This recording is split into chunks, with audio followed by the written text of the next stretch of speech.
Most people believe that the reason they can't create wealth is lack of opportunity, poor education, or bad luck. But Carl Jung would disagree. He believed that our outer life is nothing more than the reflection of an inner structure, a psychic architecture built in childhood. And if that structure is wounded, it repeats the same story forever, until you have the courage to face the wound itself. According to Jung, the human mind is not born empty. It's born with a blueprint, the archetypal pattern of life. But the first years of childhood fill that blueprint with experience, emotion, and meaning. Every smile, every rejection, every silence from a parent carves a symbol into the unconscious. And those symbols later become your relationship with the world, with love, with success, with money. Jung wrote that the child is father of the man. It means the adult you are is built upon the child you were, and whatever that child feared, you now avoid. Whatever that child lacked, you now chase endlessly. He called these psychic imprints complexes, autonomous fragments of the unconscious that act like little personalities within us. There's the mother complex, the father complex, the inferiority complex, and there is also a lesser-known one, the poverty complex. This is not about bank accounts.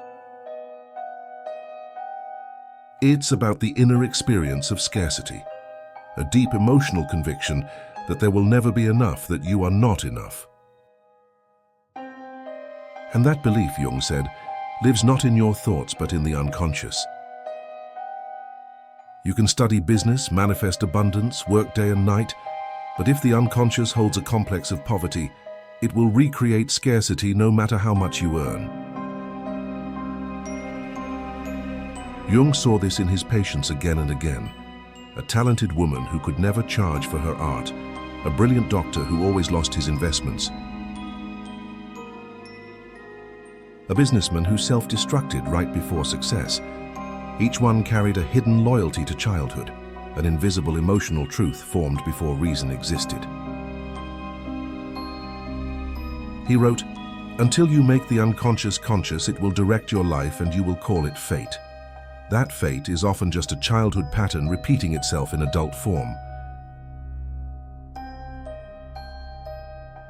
When a child grows up in an environment of criticism, scarcity, or emotional coldness, the psyche builds defenses. It learns to be small, invisible, selfless, to survive. It associates visibility with danger, money with guilt, success with rejection. And so the adult unconsciously sabotages every opportunity that threatens to violate those early emotional laws. If you were shamed for wanting too much, your unconscious now believes desire is dangerous. If love was conditional, you may think you have to struggle to deserve anything, even abundance. If your parents argued about money, your psyche may have equated wealth with conflict. So when success begins to appear, you feel anxiety instead of joy, guilt instead of pride. That's not logic when that's the shadow of childhood whispering, "Stay safe, stay small, don't repeat the pain."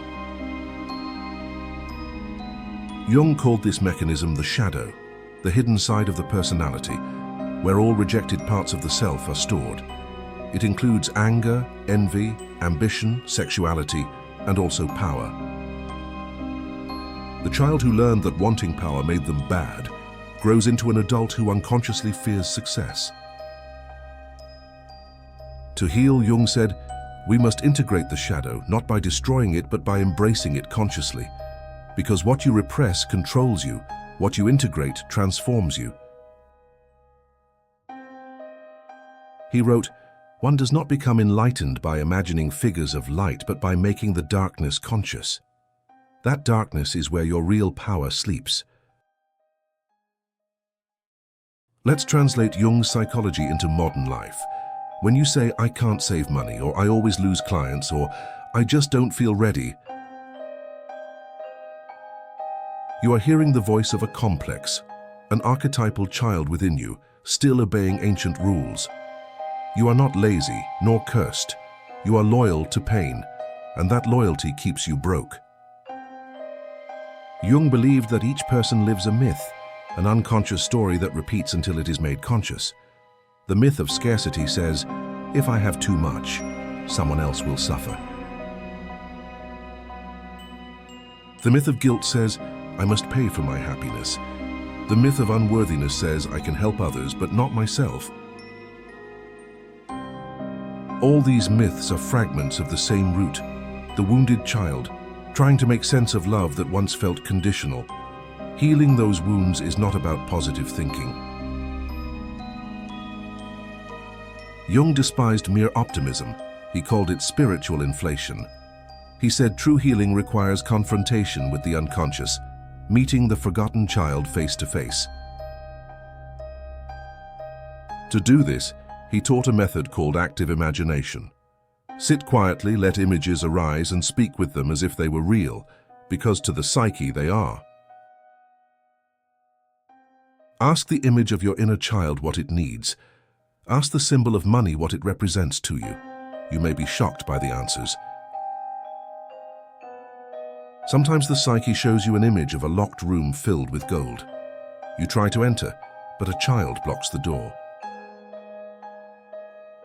That child is you, guarding the treasure, fearing that if anyone touches it, love will be lost. Jung would tell you, don't break the door. Talk to the child. Understand the fear. When you do, the treasure opens by itself. This is the alchemical process in psychological form. The lead of pain turns into the gold of awareness. The furnace is your emotion. The flame is your attention. Jung compared therapy to alchemy for this reason. Every insight is a transformation of psychic matter. The goal is not to destroy the past, but to integrate it until it becomes wisdom. He wrote that wealth, like love or creativity, is an archetypal energy. It flows through you only when your inner vessel is strong enough to hold it. If your vessel is cracked by shame, guilt, or fear, abundance leaks away. So before you can attract wealth, you must repair the vessel, heal the complexes that make you unworthy of it. In modern terms, the mindset of abundance that self-help gurus talk about is only the surface. Beneath it lies the unconscious, where your real beliefs live. And that is where Jung worked, the deep sea beneath the motivational waves. He often used the image of the self as a divine center, the totality that unites conscious and unconscious. When you act from the self, not the ego, you align with your natural rhythm. Money, relationships, opportunities start to mirror that alignment. But when you act from fear or compensation, you attract chaos. Not because life punishes you, but because the psyche seeks balance. If you spend your days chasing wealth while your inner child still feels unsafe, the unconscious will sabotage your chase until you stop and listen. Because the psyche is not interested in your success, it is interested in your wholeness. Jung wrote, "The privilege of a lifetime is to become who you truly are." Becoming who you are means reclaiming every part that poverty and fear forced you to exile. It means allowing yourself to be powerful without shame, visible without fear, prosperous without guilt. He would say that the moment you stop trying to manifest wealth and start understanding your relationship with it, transformation begins. Because money in Jungian terms is not just currency, it is energy, a mirror of your psychic flow. If you hoard it, you fear loss. If you spend compulsively, you fear emptiness. If you avoid it, you fear power. To heal financially, you must heal symbolically. Imagine your relationship with money as a character in your psyche. How does it look? How does it speak to you? What emotion arises when you think about it? That emotion is your complex, and it's there, not in the market, not in the job, that the true blockage lives. In Jung's view, the world outside only mirrors what happens inside. He called this principle, as within, so without. The universe reflects the condition of your inner state until you integrate the lesson. So if scarcity keeps repeating, it's not a curse, it's communication. The final step, Jung said, is individuation, the lifelong process of becoming whole. It's when the child, the shadow, the ego, and the self finally unite. When that happens, money loses its power to define you. It becomes simply an expression of life energy, flowing naturally.